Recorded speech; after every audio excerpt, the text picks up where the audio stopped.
It's Friday. The paycheck hits your account. Feels good, right? Maybe a dinner out, new sneakers, a small treat to celebrate. And then suddenly, poof, it's gone. This cycle repeats itself over and over. We work, we earn, we spend, and we wait again. But what if there was another way? A way to make your money work for you instead of disappearing faster than it came. The first step is simpler than most people think. Understand exactly how much your life costs. Forget assumptions.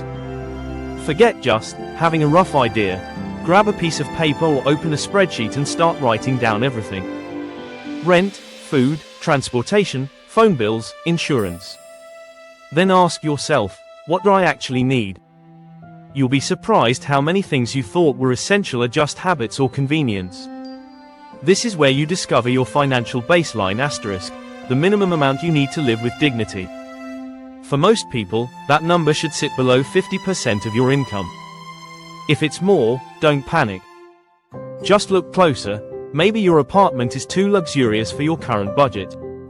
Maybe your phone plan includes things you never use. Sometimes, the key to peace of mind is simply simplicity. Once you've figured out your baseline, it's time to build your emergency fund. Imagine having 6 months of living expenses safely tucked away. No fear of sudden unemployment. No panic when your car breaks down. That's not luxury, that's freedom. Most people don't have this safety net. Studies show that over half of people can't cover a $1,000 emergency. And when that emergency hits, the only option becomes debt.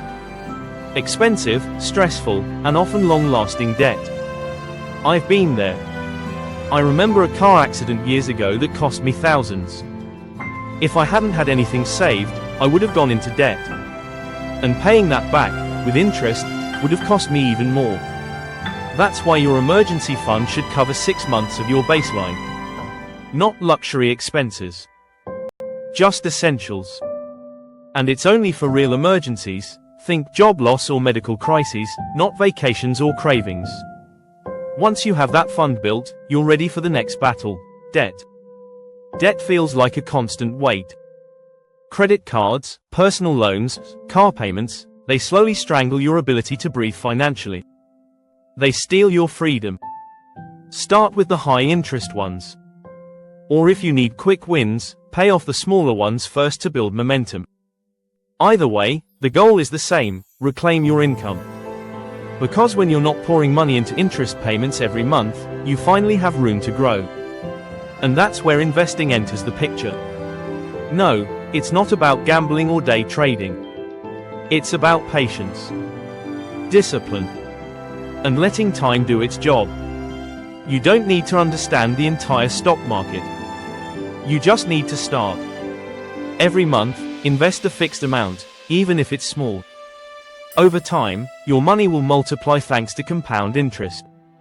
Start with your company's retirement plan, especially if they match your contributions.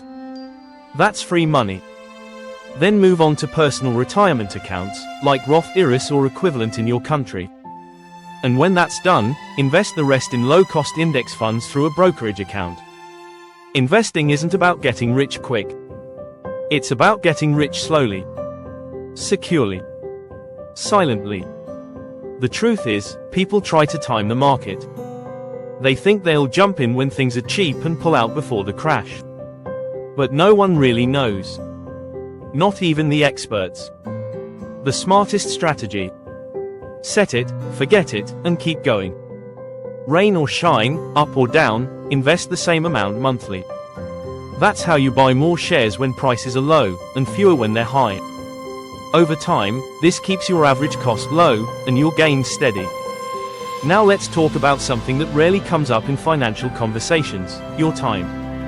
Time is your most valuable currency. You can earn more money, but you can't earn more time. So ask yourself, how are you spending yours? Are you using it in ways that bring you closer to freedom? Or are you stuck in routines that keep you busy, but not fulfilled? Maybe you spend hours every week cleaning, cooking, commuting. But what if you used that time to build a side hustle? What if you outsource the tasks you hate so you could do more of what you love, or earn more on the side? Calculate it. Literally. Write down the tasks that drain you. Estimate how much they cost in time, and how much you could be making instead. Often, the math shows it's smarter to delegate. And finally, automate everything. Bills, savings, investments, put them on autopilot. Stop relying on willpower or memory. The more you automate, the more consistent you become. Set up automatic transfers. Decide how much goes into bills, spending, savings. Let your bank or financial app handle the rest. This is how you eliminate decision fatigue, that feeling of being overwhelmed by choices every day. Because when your money is organized and automated, you free your brain to focus on what really matters. You'll stop wondering, did I pay that bill? Or, should I invest this month? You'll know it's already handled. The truth is, personal finance isn't about being a genius. It's about building habits that run in the background while you live your life. You don't have to be perfect. You don't need a six-figure salary. You just need clarity, consistency, and a willingness to start. And if you're still here, reading this, then you've already started. Now tell me, what's stopping you from taking the next step? If this message resonated with you, like and share this video. Subscribe to Fortune and Purpose and join thousands of others who are taking control of their money and designing a life with intention. Because in the end, money is not the goal. It's the tool. The real purpose is freedom.